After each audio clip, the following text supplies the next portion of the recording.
Hello friends, कैसे हैं आप लोग। उम्मीद करते हैं खैरियत से होंगे लोग। एचबीएससी के एक और नए और इंटरेस्टिंग वीडियो में आप सभी दोस्तों का स्वागत है। आज के इस वीडियो में हम लोग देखने वाले हैं रेफ्रिजरेंट कंट्रोलिंग डिवाइस को।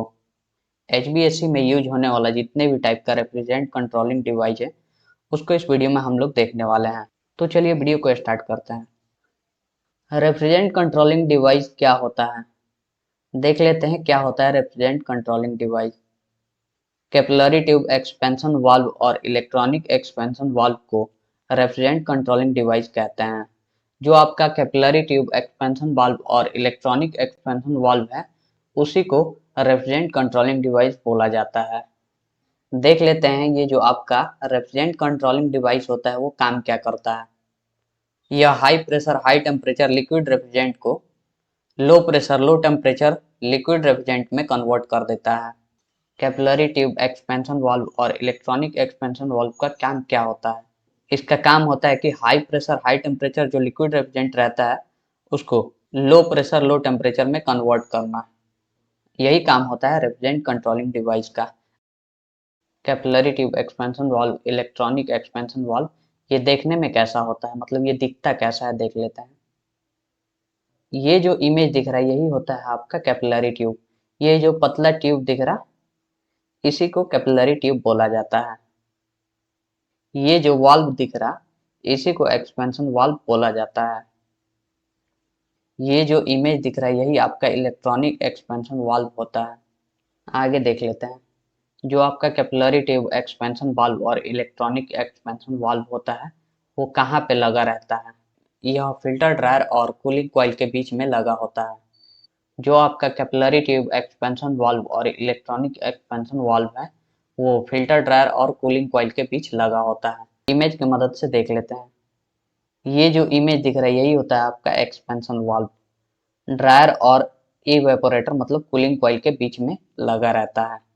अभी के लिए तो बस इतना समझ लीजिए कि ये ड्रायर और कूलिंग कॉइल के बीच में एक्सपेंशन वाल्व लगा रहता है। आगे समझेंगे कि कौन से एसी में यहाँ पे एक्सपेंशन वाल्व लगा रहता है और कौन से एसी में इलेक्ट्रॉनिक एक्सपेंशन वाल्व और कौन से एसी में कैपिलरी ट्यूब लगा रहता है। ये जो आपको बीच में साइड ग्लास दिख रहा है ये सब एसी में यूज नहीं होता है। तो चलिए इमेज देख लेते हैं इसका। ये जो इमेज दिख रहा है यही आपका एक्सपेंशन वाल्व है। एसी में ऐसे ही एक्सपेंशन वाल्व लगा रहता है। इसी के जगह पे कहीं पे एक कैपिलरी ट्यूब दिखेगा, ये नहीं दिखेगा। और इसी के जगह पे किसी एसी में आपका इलेक्ट्रॉनिक एक्सपेंशन वाल्व यूज होता है। वो कौन से एसी में यूज होता है उसको अब देखेंगे हम लोग। कैपिलरी ट्यूब का यूज कहाँ पे होता है देख लेते हैं। कैपिलरी ट्यूब का use window AC mini split AC और फ्रिज में किया जाता है। जो आपका कैपिलरी ट्यूब होता है उसका use window AC mini split AC और फ्रिज में किया जाता है। एक्सपेंशन वाल्व जो होता है आपका उसका यूज कहाँ पे होता है उसको देख लेते हैं। एक्सपेंशन वाल्व का यूज पैकेज एसी और लार्ज स्प्लिट एसी में किया जाता है और यह दो टाइप का होता है।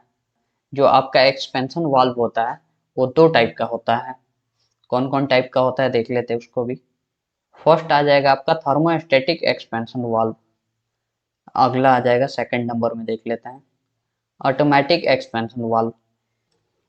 तो ये जो इमेज दिख रहा है यही आपका थर्मोस्टेटिक एक्सपेंशन वाल्व होता है और ये जो इमेज दिख रहा है ये आपका ऑटोमेटिक एक्सपेंशन वाल्व होता है।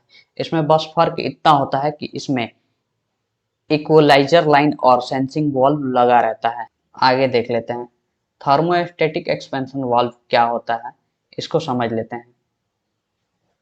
थर्मोस्टेटिक वाल्व, सॉरी यहाँ पे एक्सपेंशन लिखना भूल गए हैं।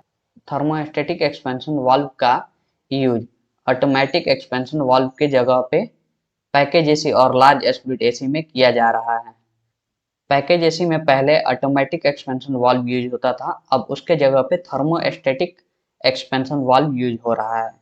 मतलब ये आपका जो थर्मोस्टेटिक एक्सपेंशन वाल्व है ये नया वाल्व है और जो ऑटोमेटिक एक्सपेंशन वाल्व था वो पुराना था, पहले के एसी में यूज होता था। वो सही तरह से वर्क नहीं कर पाता था, इसके वजह से उसके जगह पे नया थर्मोस्टेटिक एक्सपेंशन वाल्व को लाया गया।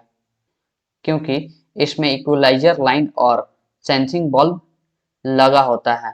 ये जो आपका थर्मोस्टेटिक एक्सपेंशन वाल्व है उसमें इक्वलाइजर लाइन और सेंसिंग वाल्व लगा रहता है जिससे पता चलता है कि कितना रेफ्रिजरेंट कूलिंग कॉइल को प्रोवाइड करना है।